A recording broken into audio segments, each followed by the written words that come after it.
E aí, pessoal, tudo bem? Aqui é o Arthur, estudante de administração. Estou aqui para falar sobre uma característica que todos temos sem saber, pelo menos não sem estudo ou conhecimento, e que também é algo presente em quase todas as nossas decisões e que nunca tocamos. Ficou curioso? Vamos falar sobre isso nesse vídeo e tenho certeza que será um assunto muito útil. Então, coloque os fones de ouvido, pegue uma pipoca que hoje vamos bater um papo sobre heurísticas e vieses. E como eu sou um cara muito legal, vou te dar um bônus e falar também sobre modelos de decisão mais utilizados atualmente. Que eu tenho certeza que, se você não ouviu falar ainda, ou na faculdade ou no trabalho, vai estar presente. Mas calma, sem spoilers. Uma coisa de cada vez. Tá pronto? Bora lá! Antes de começarmos nosso vídeo, vale explicar duas definições de palavras que você vai ouvir muito aqui ainda. Conforme sites como maisretorno.com, Dayboard Practice e Psychonline News, heurísticas são atalhos mentais que facilitam as tomadas de decisões. São estratégias que agilizam e simplificam a avaliação das informações, conduzindo a decisões adequadas. Por outro lado, vieses são erros sistemáticos na tomada de decisão, que ocorrem quando estamos processando e interpretando informações ao nosso redor com uma tendência. É uma situação que você não percebe que existe, mas que faz você pensar sempre de uma determinada maneira, levando suas decisões sempre para o lado que você toma como verdade. Se você não se identificou com essas definições e acredita que não está sujeito a vieses, vou te apresentar dois e deixo a lição de casa para você. A reflexão se isso não parece familiar. O viés da confirmação é um tipo de pensamento seletivo no qual valorizamos pensamentos que confirmem as nossas crenças individuais e desvalorizamos ou ignoramos qualquer opinião que nos contradiga. É a tendência de lembrar, interpretar ou pesquisar informações de maneira a confirmar crenças ou hipóteses iniciais. Ou seja, uma vez adotada uma crença, só se buscam exemplos de que a confirme. As pessoas demonstram esse viés quando se lembram de informações ou reúnem dados de forma seletiva, quando interpretam algo de forma tendenciosa ou com evidências ambíguas, de forma a sustentar suas suposições já existentes. Falando a verdade, de uma forma geral, nós humanos queremos confirmar que nossas suposições são sempre verdadeiras e embasadas. Vemos uma consequência bem negativa desse viés em muitas pesquisas, que são criadas e conduzidas de forma a confirmar a ideia inicial do processo, tirando a imparcialidade dos dados coletados. Mas pense bem, se procurarmos unicamente por informações que confirmem o que acreditamos ser o correto, as encontramos com certeza, independente de ser realmente correto ou não. Por isso, tendemos a acreditar naquilo em que queremos acreditar, não naquilo que a evidência aponta. Esse assunto é mais comum e frequente no nosso dia a dia do que imaginávamos. Por exemplo, as famosas fake news. Encontramos alguma manchete, notícia ou página na internet e vemos exatamente aquilo que acreditamos. Sustentamos que aquilo é verdade, sem nem ter ideia da fonte ou saber se a informação era real. Esse fenômeno também está presente em frases corriqueiras, como: duas mulheres batem o carro? Mulher no volante, perigo constante. Apesar de uma pesquisa feita pelo órgão Denatran afirmar que em 2018, 71% dos acidentes responsáveis foram causados por homens e 70% das multas registradas são para esse grupo também. Viés do ponto cego. É caracterizado pela tendência de identificar todos os demais vieses em outras pessoas, mas não os percebendo em si mesmo. Ou seja, é a propensão a acharmos que nossos julgamentos são imparciais, enquanto os das demais pessoas são tendenciosos. Então, de uma forma geral, notará esses preconceitos mais em outras pessoas do que em si mesmo. Em outras palavras, falhamos sistematicamente em reconhecer que nossas decisões são afetadas por preferências, crenças, culturas, preconceito, fatores sociais e pessoais. No entanto, ao analisarmos as decisões alheias, acreditamos que estão sujeitas a tais vieses. Se você já conheceu alguém que é expert em apontar os erros dos outros, mas que sempre tem uma justificativa para os próprios, ou se conhece alguém que vai ao supermercado com fome, subestimando a influência desse estado físico nas decisões de compra, mas que, quando perguntado se a fome pode fazer as pessoas comprarem mais do que precisam no mercado, respondem que sim. Então, sabe do que estamos falando. Ter um julgamento sobre as pessoas é bom até um certo ponto. Isso garante que não nos envolvamos com colegas desrespeitosos, desleais ou desonestos, correto? Mas como não existe um botão de liga e desliga do julgamento, ele se estende pelas áreas da nossa vida indistintamente, como a famosa frase de Jean-Paul Sartre: o inferno são os outros. No caso do pensamento enviesado pelo ponto cego, o preconceito são os outros, a insensatez são os outros, e por aí vai. O viés do ponto cego pode ser particularmente prejudicial, porque nos leva a ignorar o auxílio externo e a desprezar medidas ou treinamentos para evitar outros vieses. Assim, é possível considerá-lo como um viés que abre caminho para outros vieses ou outros erros sistemáticos de julgamento. E assim, como falamos lá no início, também vamos te dar um bônus. Vamos ensinar uma abordagem, e uma das mais usadas ultimamente, que permite uma tomada de decisão mais assertiva. E, por fim, dar um chega para lá nesses vieses e potencializar cada escolha que você tomar.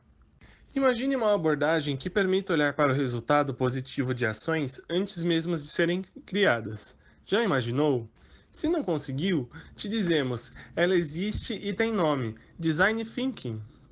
Este conceito de trabalho foi desenvolvido para revolucionar a maneira de encontrar soluções inovadoras para os problemas, com alternativas criadas focadas nas necessidades reais do mercado e do cliente. Vamos à definição. De acordo com Charles Burnett, o design thinking é um processo de pensamento crítico e criativo que permite organizar as informações e ideias, tomar decisões, aprimorar situações e adquirir conhecimento. Em outras palavras, o design thinking é a abordagem que busca a solução de problemas de forma coletiva e colaborativa, em uma perspectiva de empatia máxima. O que precisa ficar bem claro para você compreender o conceito de design thinking é que não se trata de uma metodologia, mas sim de uma abordagem. Isso porque, quando pensamos em um método, criamos a expectativa de ter em mãos uma receita de bolo, que pode ser aplicada em qualquer situação, o que não é o caso. Esse processo consiste em tentar mapear e mesclar a experiência cultural, a visão de mundo e os processos inseridos na vida dos indivíduos, no intuito de obter uma visão mais completa na solução de problemas, e dessa forma, melhor identificar as barreiras e gerar alternativas viáveis para transpô-las. E para isso, o design thinking é baseado em três principais valores: a empatia, a colaboração e a experimentação. As designs do design thinking podem, em geral, ser resumidas pelos seguintes passos: identificar onde encontrar as oportunidades de inovação. O objetivo dessa fase é descobrir onde encontrar caminhos para inovar, e isso envolve conhecer a si mesmo e o ambiente externo. É uma fase de conhecimento sobre necessidades e desejos. Usar a empatia para ouvir, ver e sentir. É perceber o cliente, colocar-se no lugar dele e enxergar o que, como e quando uma ação é possível em direção à solução. É primordial aqui conhecer seus pontos fortes, as fragilidades da concorrência, as condições macroeconômicas e etc. A análise SWOT, benchmarking, pesquisas de mercado e reuniões multidisciplinares te conduzirão às respostas para esse ponto. Desenvolver a oportunidade de inovação, produto ou serviço. O design thinking começa a tomar corpo nessa etapa. Aqui iremos desenvolver o produto ou serviço partindo não de pressuposições ou análises estáticas, mas a partir das necessidades e percepção de valor do cliente. Idealizar é encontrar uma solução, lembrando que não existe uma solução ideal, Portanto, a ideia é gerar o máximo de soluções possíveis, sempre com base nas necessidades apresentadas pelo usuário.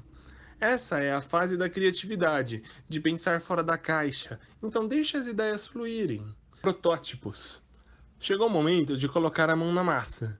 De acordo com a Design School, uma escola de design thinking, um protótipo pode ser qualquer coisa com a qual o usuário pode interagir. Esse é um estágio de testes de possibilidades e gerenciamento de soluções. Então escolhemos uma ou duas ideias. Aqui é que costumam entrar os post-its que ajudam o grupo a organizar e selecionar as ideias mais recorrentes ou mais interessantes e criar protótipos. Implementação da solução. Essa é a hora de apresentar os protótipos criados ao cliente e buscar feedback. Após testes com respostas positivas acerca de seu produto ou serviço, ele já está pronto para ser lançado. É importante entender que o processo de desenvolvimento do produto é contínuo e incremental, ou seja, sua ideia irá ser melhorada permanentemente através de um processo de coparticipação entre todos os stakeholders, que são os clientes, fornecedores, colaboradores internos e etc. Bom, mas agora que você já aprendeu um pouco sobre esses dois tipos de vieses, vou te dar exemplo de mais um e de como eles podem causar péssimas consequências para você ou para sua empresa. Conforme reportagem feita pelo Nexo Jornal em 2015, um anúncio de um produto alimentício veiculado no metrô de Londres gerou protestos na cidade. A propaganda pergunta se as mulheres já estavam com o corpo pronto para a praia e mostrava uma modelo magra de biquíni.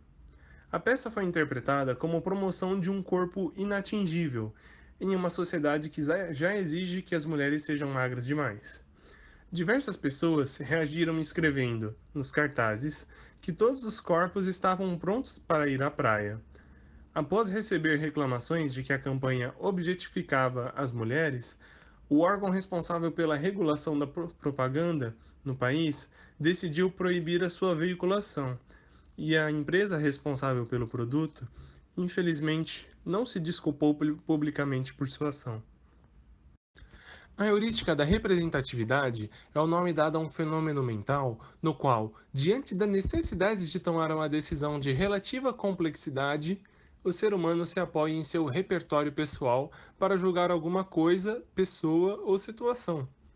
Quando temos informações limitadas sobre uma questão, buscamos condições semelhantes vividas no passado e as trazemos para o momento presente, como base para nosso julgamento. Assim, evitamos ao mesmo tempo o cansaço da reflexão e a angústia da ignorância.